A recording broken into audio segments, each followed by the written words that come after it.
दोस्तों नमस्कार। आप सभी को हमारे YouTube चैनल कंचन ट्रस्ट कोलकाता ट्रस्ट में बहुत बहुत स्वागत।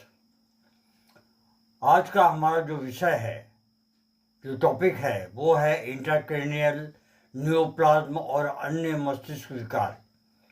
इंट्राक्रैनियल न्यूरोप्लाज्म और अन्य मस्तिष्क विकार के बारे में हम एक पूरी जानकारी आपको देंगे। जब दिमाग के अंदर कोई भी असामान्य गांठ या बढ़ी हुई कोशिकाएं बनती हैं, उसे इंट्राक्रैनियल न्यूरोप्लाज्म यानी ब्रेन ट्यूमर कहते हैं।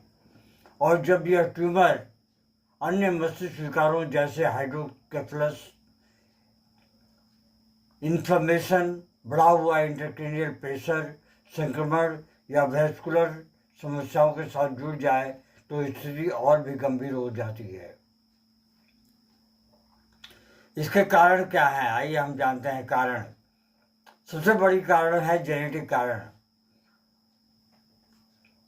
परिवार के अन्य सदस्यों में या माता पिता को होने के बाद में अगर अगली पीढ़ी को होती है। जेनेटिक कोशिकीय कारण, जीन म्यूटेशन, कोशिकाओं का अनियंत्रित बढ़ना, क्रोमोसोमल दोष। पर्यावरणीय कारण, जैसे कि एयरपोर्ट पे काम करने वाले लोग यानी कि रेडिएशन से भी ये हो सकता है। पुरानी सीएनएस सूजन, सेंट्रल नर्वस सिस्टम की सूजन, कुछ वायरस सक्रिय, ईबीवी, सीएमवी इत्यादि। सेकेंडरी मेटास्टेटिक कारण, फेफड़े, स्तन या किडनी, पेट से फैलना, ल्यूकेमिया, लिम्फोमा में दिमाग में प्रवेश। अन्य मस्तिष्क विकारों से जुड़कर ट्यूमर कई बार इन स्थितियों के साथ पाया जाता है, जैसे कि हाइड्रोकेफलस, मस्तिष्क में सूजन, एडिमा, मेनिंजाइटिस, क्रॉनिक इन्फ्लेमेशन, दौरे, सीजर्स, बढ़ा हुआ इंट्राक्रैनियल प्रेशर, वैस्कुलर मेलफॉर्मेशन इत्यादि। तो दोस्तों, इसके कारण जो है ये थे। आइए हम जानते हैं पैथोफिजियोलॉजी क्या है, बहुत ही सरल भाषा में। ट्यूमर दिमाग में जगह घेरता है। खोपड़ी बंद डब्बे की तरह है, इसलिए प्रेशर जो है बढ़ता रहता है। प्रेशर बढ़ने से ब्रेन टिश्यू दबता है, ब्लड सप्लाई कम हो जाती है, हाइपोक्सिया जिसे कहते हैं। सीएसएफ का रास्ता ब्लॉक होकर हाइड्रोकेफलस बनता है। ट्यूमर के आसपास एडिमा बनता है। इससे न्यूरोलॉजिकल कमजोरी, दौरे, चेतना में बदलाव होने लगते हैं। लक्षण, लगातार सिर दर्द बना रहता है, विशेषकर सुबह में। उल्टी होती है, खासकर प्रोजेक्टाइल वॉमिटिंग। आंखों का धुंधला या डबल दिखना, ये भी एक बहुत बड़ा लक्षण है। याददाश्त जो है वो धीरे धीरे कमजोर हो जाती है। बार बार दौरे आते रहते हैं। बढ़े हुए आईसीपी के कारण, इंट्राक्रैनियल प्रेशर के कारण, पेपिलिडेमा, सुस्ती, चक्कर आना, धीमी धड़कन, अनियमित सांस, ये इसके लक्षण हैं। न्यूरोलॉजिकल लक्षण तो हम देखते हैं। क्या है न्यूरोलॉजिकल लक्षण? हाथ और पैर में कमजोरी, लकवा, बोलने में दिक्कत, संतुलन में कमी, सुनाई कम देना या दृष्टि जाना, आंखों की रोशनी भी चली जाती है। पिट्यूटरी ट्यूमर में हार्मोन गड़बड़ी, ये भी इसके कारण हो सकते हैं। जुड़े हुए विकारों के कारण, हाइड्रोकेफलस, चाल का बिगड़ना, लड़खड़ाना, भूलने की बीमारी, पेशाब का नियंत्रण कम होना। ये भी इसके कारण हैं जो इसकी वजह से हो सकते हैं। इन्फेक्शन, बुखार, गर्दन में अकड़न, वैस्कुलर इन्वॉल्वमेंट, अचानक तेज सिर दर्द, स्ट्रोक जैसी हालत, ये भी इससे एक मुख्य लक्षणों में आते हैं। आइए हम जानते हैं इन बड़े रोगों में हमारी होम्योपैथी का उपचार कैसे हो सकता है। सपोर्टिव लक्षणों को कम करने वाली न्यूरोलॉजिकल रिकवरी को बढ़ाने वाला होम्योपैथिक उपचार, होम्योपैथी दवाइयाँ। महात्मा हैनीमैन ने ऐसा भी कोई रोग नहीं छोड़ा है जिसकी दवा नहीं है, क्योंकि वो सब कुछ जानते थे, एनाटॉमी से लेके पैथोलॉजी, फिजियोलॉजी, मेडिसिन, क्योंकि वो खुद में एक एलोपैथिक डॉक्टर रह चुके थे।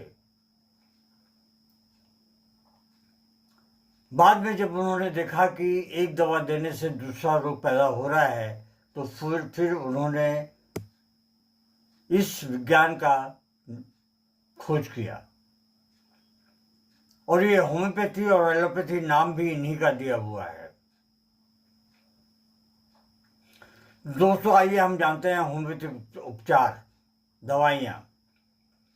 होम्योपैथी संवैधानिक कॉन्स्टिट्यूशनल दवाएं जो मानसिक और शारीरिक लक्षणों को देखते हुए की जाती है, वो दवाएं हैं कैलकेरिया फॉस, मस्तिष्क की संरचनात्मक कमजोरी, धीमी वृद्धि। ये कैलकेरिया फॉस के लक्षण हैं। कैलकेरिया फ्लोर, कठोर फाइब्रस नोडुलर ट्यूमर। आपने एक्सरे करवाया, एमआरआई करवाया और आपको ये निकल के आई, तो उस केस में कैलकेरिया फ्लोर औषधि बहुत ही बेहतरीन कार्य करती है। बेराइटा आयोड, ग्रंथि और मस्तिष्क की असामान्य वृद्धि। बेराइटा आयोड जो है वो मस्तिष्क के ऊपर में बहुत ही अच्छा कार्य करता है। साइलिसिया, क्रॉनिक इन्फ्लेमेशन, फोड़ा फुंसी की प्रवृत्ति। कोनियम मैक्युलेटम, कोनियम मैक्युलेटम एक बहुत बड़ी औषधि है जो चक्कर, प्रोग्रेसिव पैरालिसिस और ब्रेन ट्यूमर में बहुत ही सहायता प्रदान करती है। एपिस मेलिफिका, बढ़े हुए क्रेनियल प्रेशर के लिए ये दवाएं हैं। एपिस मेलिफिका दिमाग में सूजन, जलन और दबाव, इसके लिए मैं एपिस मेलिफिका औषधि बहुत ही अच्छा कार्य करती है। अगर 30 की पोटेंसी में 2 बूंद आधे लीटर पानी में डालकर उससे 50 बार ठोक दें, आप स्ट्रोक दें बढ़िया से, और उस आधे लीटर पानी को सुबह से लेकर रात तक पिएं। सुबह में लेकिन आपको खाली पेट में लेना है। अगली जो दवा है वो है हेलिबोरस नाइगर। हेलिबोरस नाइगर का रोगी जो है बेहोशी, सुस्ती और हाइड्रोकेफलस।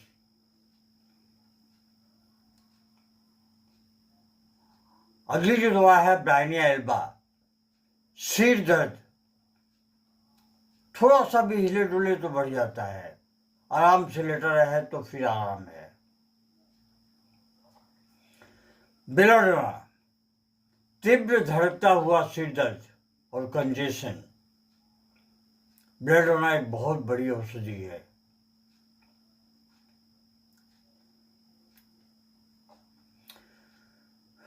ट्यूमर से जुड़े हुए दौरे, सीजर्स। ट्यूमर से जुड़े हुए दौरे या फिर सीजर्स में क्या क्या औषधियां कार्य करती हैं। सिक्यूटा विरोसा, झटके के साथ कठोरता। कुप्रम मेटेलिकम, स्पाज्मोडिक फिट्स। कैलिब्रोमेटम, दौरे और साथ ही मानसिक मंदता। बुफोराना, बुफोराना जो है बार बार होने वाले दौरे में बहुत ही सहायक सिद्ध होती है। मानसिक संज्ञानात्मक कमजोरी के लिए बकोपा मुनियरी सार्कोट एक याददाश्त जो है वो सुधारती है। बकोपा BACOPA बकोपा याददाश्त सुधारने में ये बहुत ही सहायक सिद्ध होती है।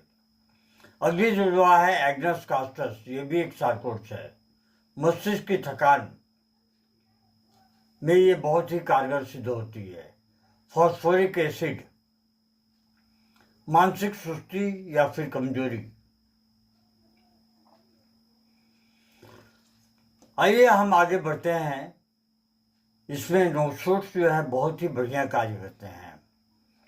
बहुत पुरानी बीमारी हो, पारिवारिक हो, पिताजी को थी, माँ को थी और फिर मुझे हो गई, ऐसे में जो दवा कार्य करती है वो है नोशोट्स। नोशोट्स में बहुत बड़ी दवा है एक्सरे, और साथ ही कार्सिनोसिन, कैंसर प्रवृत्ति, परिवार में कैंसर, मानसिक शारीरिक संवेदनशीलता। तो ऐसे अगर लक्षण हैं तो कार्सिनोसिन बहुत ही बेहतरीन कार्य करेगी। स्क्रीनिनम, SCIRRHINUM, स्क्रीनिनम कठोर स्काइरिस ट्यूमर, कठोर स्क्लीरस ट्यूमर में ये दवा बहुत ही बेहतरीन कार्य करती है, स्क्रीनिनम। और साथ ही बहुत अधिक दुर्बलता, बहुत ज़्यादा दुर्बल है और ट्यूमर भी है, तो स्क्रीनिनम बहुत ही बेहतरीन कार्य करती है। तीसरी दवा है ट्यूबरकुलिनम, तेजी से बढ़ने वाला ट्यूमर, कमजोरी, बेचैनी में बहुत ही महत्वपूर्ण कार्य करती है। चौथी दवा जो है वो है मेडुलिनम, अचानक न्यूरोलॉजिकल ब्रेकडाउन, गहरी कॉन्स्टिट्यूशन डिस्टर्बेंस।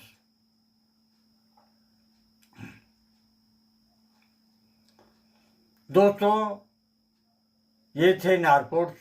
अभी आइए हम सार्कोट्स में चलते हैं। सार्कोट्स की दवाइयाँ क्या क्या हैं?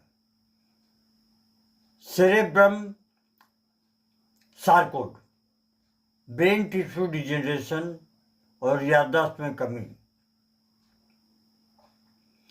पिट्यूटरी सार्कोट, पिट्यूटरी ट्यूमर, हार्मोन का असंतुलन। हाइपोथैलेमस सार्कोट, नींद के चक्र की समस्या, तापमान में नियंत्रण। हाइपोथैलेमस सार्कोट इसमें बहुत ही बेहतरीन कार्य करती है। पाइनियल ग्लैंड सार्कोट, स्लीप साइकिल जो है वो डिस्टर्ब हो जाता है। न्यूरो हार्मोन बैलेंस मेंटेन करने के लिए पाइनियल ग्लैंड सार्कोट जो है बहुत ही बेहतरीन दवा है। इन दवाओं को 200 डिग्री पोटेंसी में 2 बूंद आधे लीटर पानी में डालें और फिर उस बोतल को कम से कम 60 बार ठोक दें।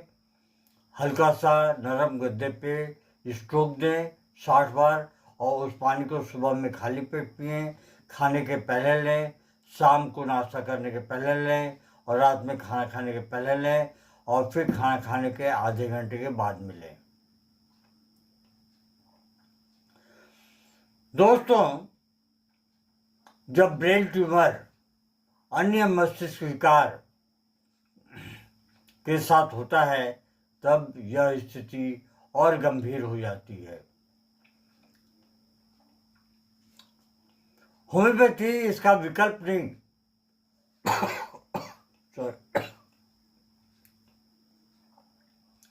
बल्कि एक मजबूत सहायक उपचार है जो लक्षण कम करे, सूजन को घटाए, रिकवरी को बढ़ाए, रोगी के जीवन की गुणवत्ता में सुधार लाए।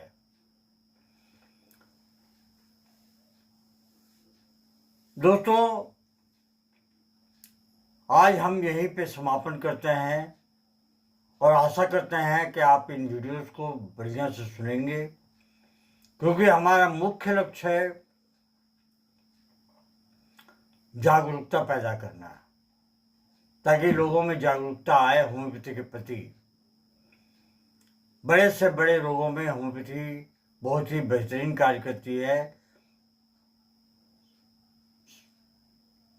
तो आज के लिए बस इतना ही। आप लोग कृपया इस वीडियो को अवश्य पूरा देखें। 24 घंटे का समय है आपके पास में होता है, और कम से कम 20 मिनट अपने जीवन के लिए आप निकाल के रखें और कम से कम 20 मिनट कम से कम देखें। धन्यवाद। Long live homeopathy, long live Hahnemann.